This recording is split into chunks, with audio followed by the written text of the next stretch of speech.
The story begins with Isabel, a young woman heading to the airport to catch a flight for work.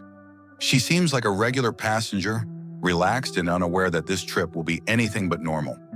After boarding the plane, she struggles to place her bag in the overhead compartment until a man seated nearby steps in to help her. That small gesture sparks a casual conversation between the two. As the flight settles, their small talk turns into a discussion about work. The man reveals that he is a classical music critic, someone whose job is to judge performances for a living. Wanting to keep the conversation going, Isabel mentions that her first boyfriend was also involved in classical music. His name was Gabriel Pasternak. The moment she says the name, the man freezes. He immediately recognizes it and explains that Pasternak once submitted what he considers the worst musical theory he had ever reviewed. Not only did he destroy the theory in his critique, but his review effectively ended Pasternak's career. Isabel is stunned. She admits that she was still dating Pasternak at the time and remembers how he locked himself in his room for 3 days after the review was published. Their conversation catches the attention of an elderly woman sitting nearby. She turns around and casually adds that Pasternak was once her student in high school. According to her, he wasn't particularly talented or successful at anything, but he was certainly memorable. The coincidence is strange, but it doesn't stop there. A young man seated a few rows ahead recognizes the old woman as his former teacher. He then admits that he went to the same school as Pasternak and used to bully him. At this point, the music critic starts sensing a disturbing pattern. He stands up and asks the rest of the passengers if anyone else knows someone named Gabriel Pasternak. Almost everyone raises their hand. That's when things take a darker turn. The passengers realize that none of them actually paid for their tickets. Some won them in lotteries, others received them through work assignments, including Isabel. When asked how her relationship with Pasternak ended, Isabel reluctantly admits that she cheated on him with his only friend, who is also sitting on the plane. It becomes painfully clear that every single passenger on the plane has wronged Gabriel Pasternak in some way, and that this flight was carefully planned. Panic spreads through the cabin as people realize they have all been brought together for a reason. Moments later, a terrified flight attendant rushes out and reveals the truth. Gabriel Pasternak is the chief cabin crew member on this flight. She explains that he personally forced her to work this route. Even worse, the pilots have stopped responding, and the cockpit door is completely locked. As the plane begins to descend, chaos erupts. A man identifies himself as Pasternak's former therapist and desperately tries to intervene.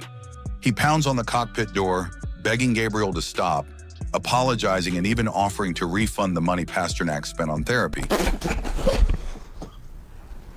He tries every possible angle to calm him down, but there is no response. The therapist then makes a shocking revelation.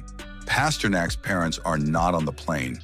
He claims this might convince him to reconsider, but at that exact moment, the scene cuts away. We see an elderly couple peacefully relaxing by the pool at their home, enjoying a quiet afternoon together. These are Gabriel Pasternak's parents, the only people not on the plane. In the distance, they hear the faint sound of an approaching aircraft. At first, they don't pay much attention to it until they look up. That's when they realize the plane is flying straight toward them. The story ends just seconds before impact, leaving the rest to our imagination. The second story takes place on a deserted highway. A wealthy, stuck-up businessman named Diego is driving on his own when he encounters another car swerving past him. Enraged by the driver's lack of driving skills, Diego yells racial slurs at him and gives him the finger. Only a few miles away, he gets a flat tire and has to stop his car right in front of a bridge. He tries his best to fix the tire, but for some reason, the car doesn't start. Giving up, Diego calls a mechanic who will be there in half an hour. Right after the call, he notices the car from earlier driving towards him. Knowing that the driver would want revenge, Diego quickly gets inside and locks the doors. As he had predicted, the driver named Milan parks his car in front and backs into Diego's car. Milan then brings out a hammer and smashes it several times into the windshield. Diego watches him in frustration, trying to control his anger because he knows he can't do anything. Milan takes his abuse further by defecating on the car's windshield and peeing on it. After that, he gets into his car and drives away. Suddenly, Diego's car starts working. With burning rage in his eyes, he drives his car into Milan's and pushes it off a cliff before driving away. In the following scene, we see Milan climbing up the cliff, having survived the crash. He runs after Diego, but cannot keep up with the car. Just when we think their interaction has ended, something takes over Diego, and he makes a U-turn, aiming to drive into Milan and kill him. However, before he can, he loses control of his car and falls down the cliff like Milan did. Milan now has the upper hand. He breaks into Diego's vehicle with a crowbar and gets into a fight with him. They struggle for a long time before Milan manages to push Diego off the car with the seatbelt wrapped around his neck. He then sets fire to the gas tank, hoping the car will explode and take Diego with it. But before he can get off, the businessman gains control of his position and holds him back. Back on the bridge, a mechanic arrives and witnesses a loud explosion before hurriedly calling the police. In the last scene, the police are examining the burnt car. The dead bodies are together, which they assume is because they were trying to save each other. The third story takes place in a small diner. On a stormy night, a politician named Juan enters the almost empty diner, where he is greeted by the only waitress, Mosa. From the start, Juan is rude and disrespectful. He makes sarcastic comments about her work before placing his order. Mosa goes into the kitchen and tells the diner owner, Alexis, that she hates this man. But it's not just because of his behavior. Years ago, Juan worked as a debt collector in Mosa's village. He tricked her father into taking a very large debt, which later caused his death. Less than 2 weeks after that, Juan tried to get close to Mosa's mother by offering her money. Because of him, Mosa and her mother had to leave their village and start over in the city. When Mosa says she wants to confront Juan, Alexis suggests something much worse: poisoning his food and killing him. Mosa is shocked and asks if she's serious. Later, Mosa goes back to Juan to see if he needs anything. He asks her to look at his election poster, and this is when Mosa realizes he is running for mayor. Alexis believes this is even more reason to kill him, saying they would be helping the city. She also explains that she has been to prison before and that it was better than her current life running a diner. Still, Mosa refuses to kill anyone and serves Juan his meal. Back in the kitchen, Mosa discovers that Alexis has already poisoned the food without telling her. They both watch Juan eat, waiting for something to happen, but nothing does. Alexis assumes the poison has expired and starts wondering if expired poison is weaker or stronger. Soon after, Juan's son joins him at the table. Mosa panics when she realizes an innocent person could be hurt. She runs outside and throws the food at Juan, but it's too late. His son has already eaten some of it. Angry and out of control, Juan attacks Mosa and is about to kill her. Before he can, Alexis steps in and stabs him to death. Mosa gets up from the floor, covered in the blood of the man who ruined her life. In the final scene, paramedics treat Mosa and Juan's son, while Alexis is arrested by the police.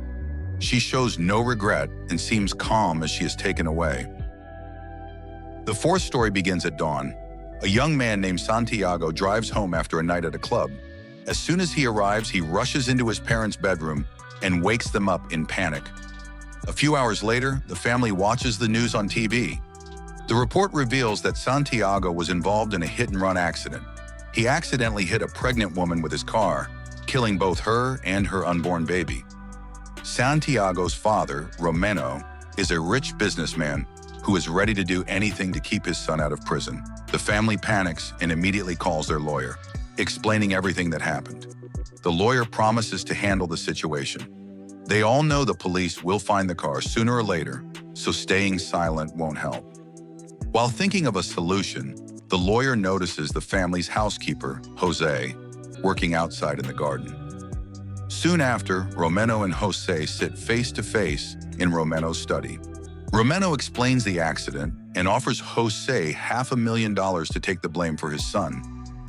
The lawyer promises that if Jose accepts, he will be out of prison in less than a year. On top of that, Jose's family will never have money problems again. Without thinking twice, Jose agrees. Next, the lawyer takes Jose to the damaged car and makes him touch the steering wheel so his fingerprints are everywhere. Jose is also told to drink some whiskey to make the story believable. When the police arrive, the lawyer explains the fake story. Jose admits to the crime, but the sheriff wants to check more evidence before arresting him. He asks Jose to sit in the driver's seat and quickly notices something strange. The mirrors are set in a way that someone much taller than Jose must have been driving. Realizing the truth is close to coming out, the lawyer bribes the sheriff and brings him onto their side. Romero is then told he must pay several $1,000,000 to make the problem disappear. Even Jose starts asking for more money, including a luxury apartment, which annoys Romero. All four men meet in the study and begin demanding large sums, each trying to take advantage of the situation. Suddenly, Romero loses patience and tells everyone to leave. He decides he would rather let his son go to jail than meet their demands. At first, they think he's bluffing, but when he locks himself in his room, it becomes clear the deal is over. A few hours later, an angry crowd gathers outside the house after finding out where the killer lives. Romero's wife begs him to reconsider, but he refuses. Later, the lawyer returns with a new offer, asking for $3 million total. Romero negotiates it down to $1 million and agrees. In the end, Jose is arrested and taken outside with his head covered.